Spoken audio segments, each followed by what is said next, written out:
Mais moi, pour l'instant, je vous amène sur un terrain un peu différent que celui qui a été développé jusqu'ici. On ne va pas se concentrer sur les différences entre les experts et les novices, ou entre ceux qui n'ont pas encore fait le changement conceptuel ou ceux qui l'ont déjà fait, mais plutôt sur la différence entre ceux qui sont certains des réponses qu'ils produisent et ceux qui doutent de la valeur scientifique des réponses qu'ils produisent.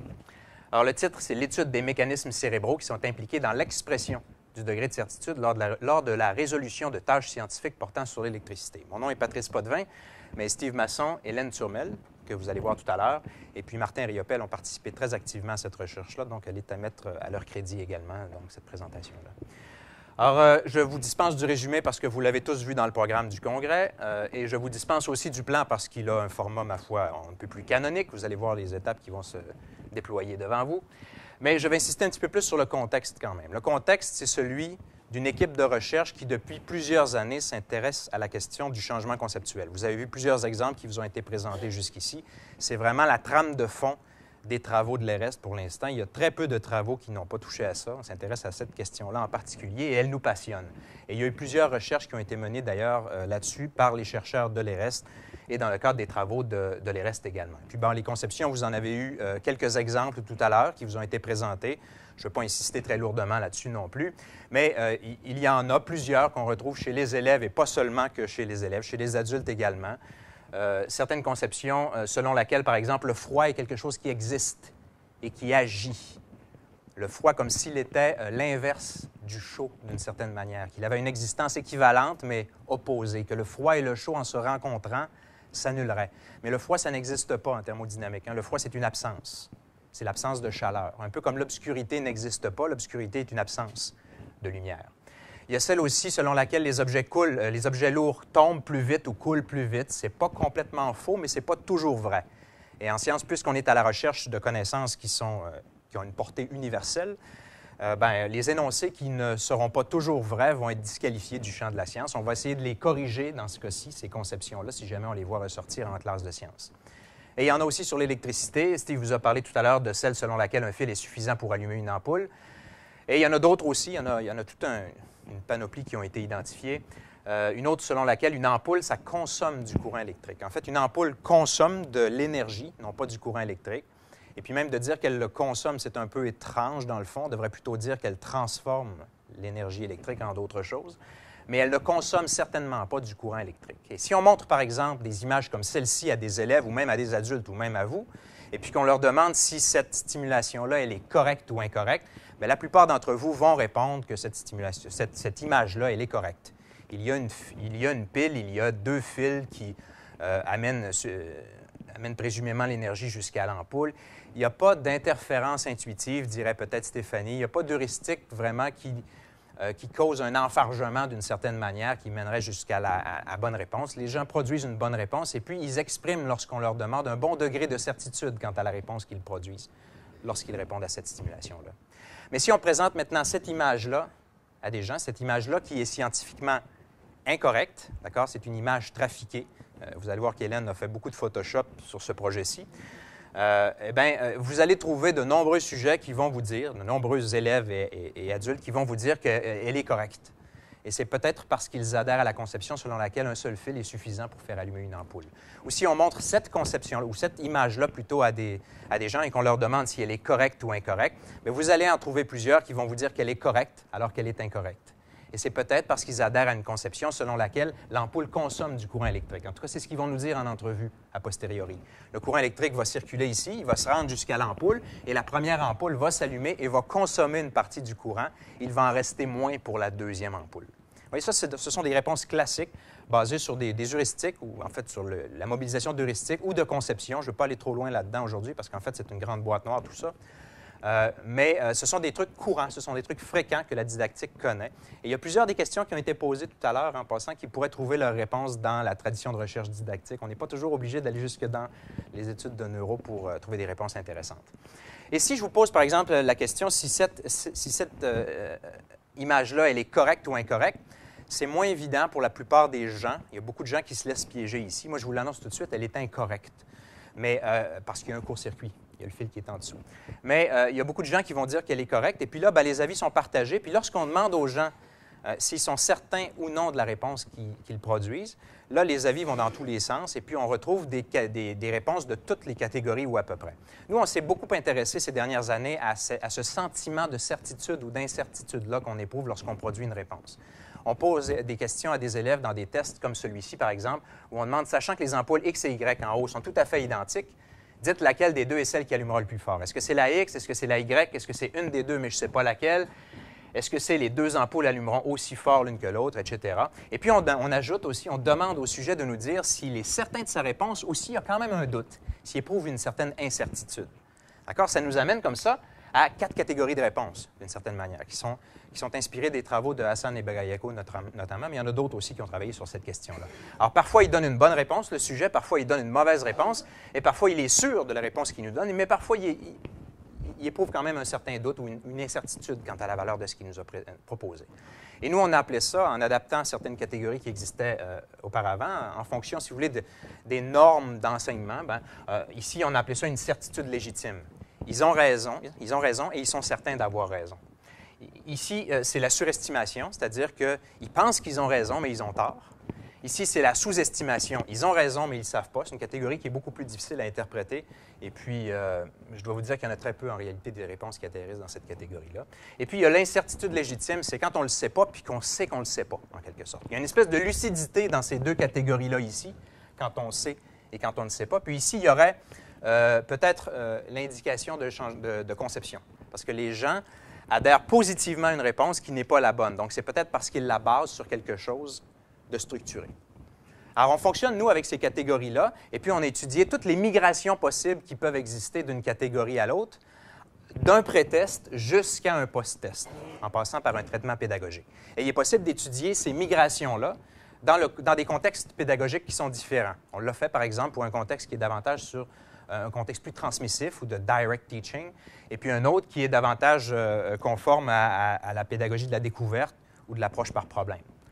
Alors, ça a donné des publications, et là, vous voyez en haut à gauche un schéma qui apparaît dans l'une de nos publications. Vous voyez toutes sortes de flèches qui vont dans toutes sortes de directions. Ce sont des migrations, d'accord, de certaines réponses données par des sujets, donc d'un certain point à un autre, selon qu'ils sont plus ou moins certains d'eux et selon qu'ils donnent ou pas les bonnes réponses.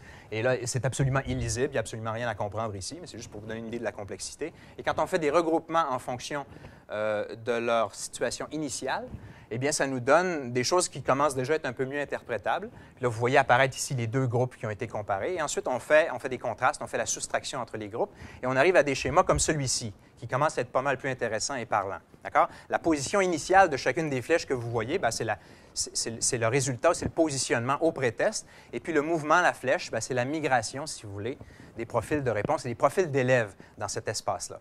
Et là, le groupe 1 moins le groupe 2, ça veut dire en gros, voici ce qui se passerait avec vos élèves qui appartiennent à ces catégories initiales-là, si soudain vous passiez d'un enseignement qui est plus transmissif à un enseignement qui est plus ouvert, qui est plus en approche par problème. Ce que vous pouvez constater, c'est qu'il y a des flèches qui se dirigent vers le bas ici et que ce sont les élèves qui éprouvent la plus grande incertitude quant aux réponses qu'ils produisent. Or, lorsqu'on s'intéresse plutôt à ceux qui sont de ce côté-là et puis qui sont les plus sûrs d'eux lorsqu'ils produisent des réponses, eh bien, ils profitent davantage de l'apprentissage par problème. Et ce, indifféremment qu'ils aient les bonnes ou les mauvaises réponses au départ. C'est ça qui est intéressant.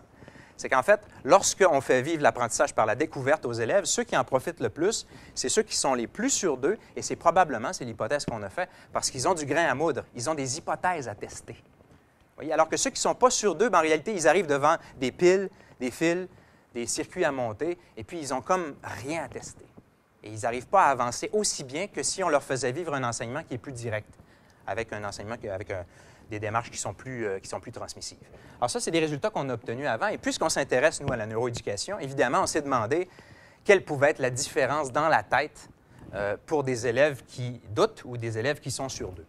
Alors, l'objectif de la recherche, c'était d'identifier les mécanismes cérébraux impliqués lors de tâches scientifiques associées avec le sentiment d'incertitude et le sentiment de certitude. D'accord? C'est vraiment ce contraste-là ici qui nous a intéressés au premier chef. Et puis, la méthodologie exige de nous qu'on obtienne des images du cerveau pour des réponses qui appartiennent à ces 4 catégories-là. Alors, vous imaginez le défi. Il faut qu'on ait une tâche qui va générer les 4 conditions en nombre suffisant pour être capable, et c'était là notre défi initial, de faire des contrastes entre toutes ces catégories-là. Ah mon Dieu, 5 minutes. Mais c'est pire encore parce que, en fait, chacune des stimulations, non seulement il faut vérifier si la réponse est bonne, mais que le degré de certitude a été exprimé, mais il faut aussi aller vérifier que les stimulations présentées sont correctes ou scientifiquement incorrectes. Parce qu'on aurait pu penser que ça peut avoir une signature différente dans le cerveau. Donc, ça ne fait pas 4 conditions, en réalité, ça en fait 8. C'est assez, vous voyez, considérable. Hélène va vous expliquer comment est-ce qu'on va arriver à créer une tâche qui va nous permettre de garantir qu'on va avoir ces 8 conditions-là avec un petit nombre de sujets. Vous savez, ça coûte cher, l'imagerie par résonance magnétique. Alors, son objectif, celle qu'elle va développer, c'est de concevoir une tâche qui fait intervenir des conceptions infréquentes en électricité, à la fois chez les filles et les garçons, et qui permet d'avoir des données relatives aux sentiments de certitude et d'incertitude lors de la production de réponses. La conception devait respecter les contraintes d'une présence suffisante des 8 conditions, d'un équilibre des bonnes et des mauvaises réponses, d'un équilibre de celles qui sont estimées correctes et incorrectes, et évidemment, suffisamment qui sont exprimées certaines et incertaines.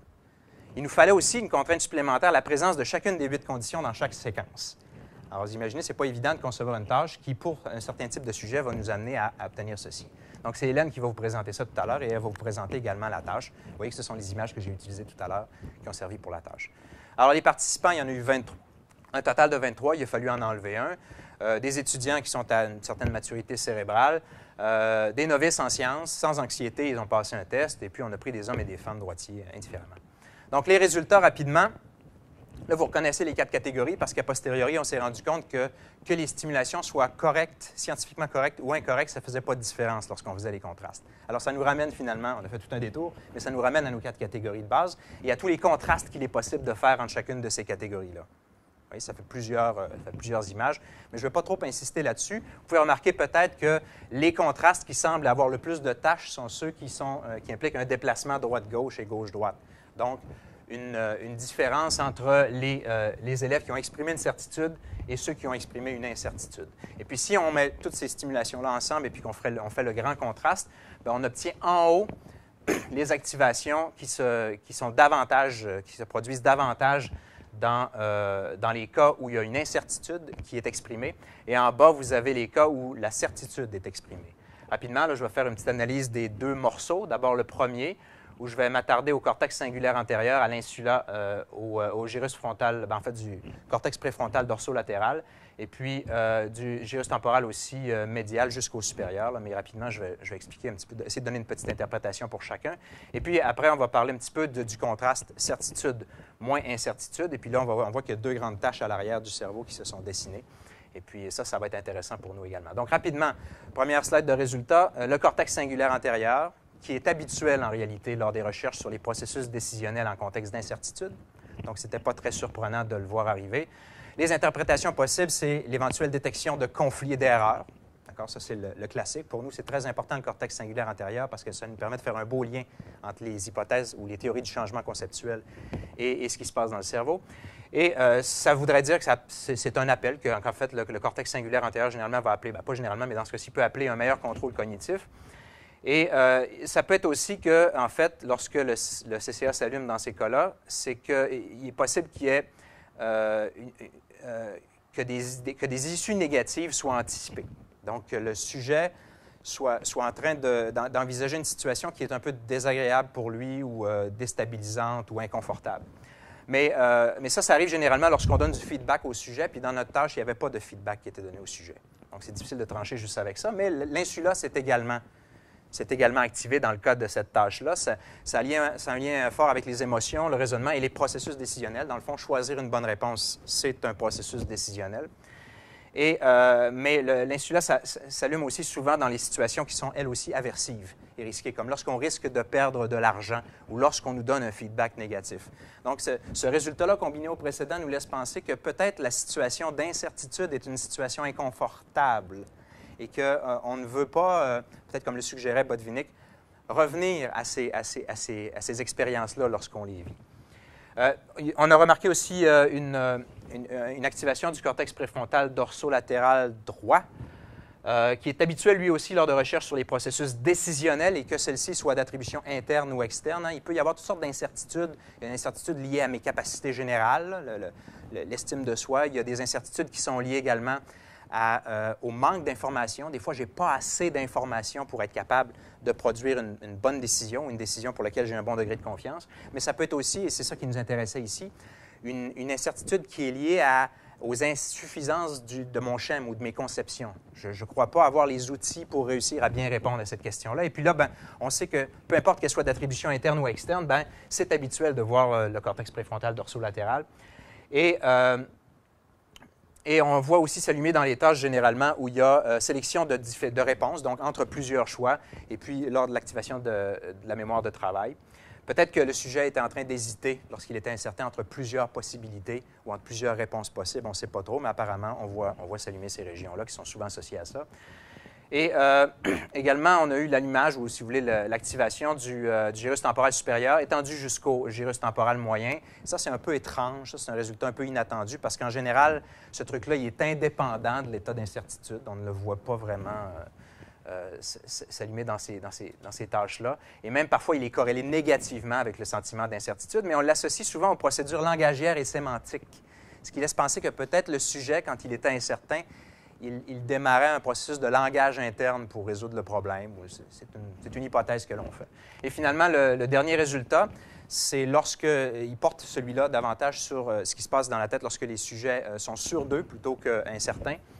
On remarque qu'il n'y a pas d'activation de l'hippocampe. On s'y serait attendu un peu. On aurait attendu à ce qu'il y ait activation des connaissances antérieures, mais apparemment, cette tâche-là ne laisse pas supposer que ça se produit, peut-être parce qu'on répond à des heuristiques simplement. Là, on voit les fils, on voit les ampoules, et puis on y va avec l'impression du moment ou des connaissances très bien automatisées déjà. Qui sait? Mais on a surtout de grandes activations bilatérales dans la région postérieure, très grandes, vous avez vu, des deux côtés, qui sont associées au traitement visuel spatial. Et on peut penser que les sujets qui étaient très sûrs d'eux ont passé beaucoup de temps et ont consenti beaucoup d'efforts à identifier les piles, le type de branchement, peut-être à vérifier ce qu'ils faisaient. Donc, c'est un peu, je pense que ça va un peu dans le sens des premiers résultats qu'on avait déjà obtenus où on disait que les étudiants qui étaient sûrs d'eux avaient du grain à moudre, avaient des hypothèses à tester lorsqu'on leur faisait brancher des fils électriques. Moi, j'ai un peu l'impression, en voyant ces résultats-là, que c'est ce qui s'est produit pour les sujets sûrs d'eux.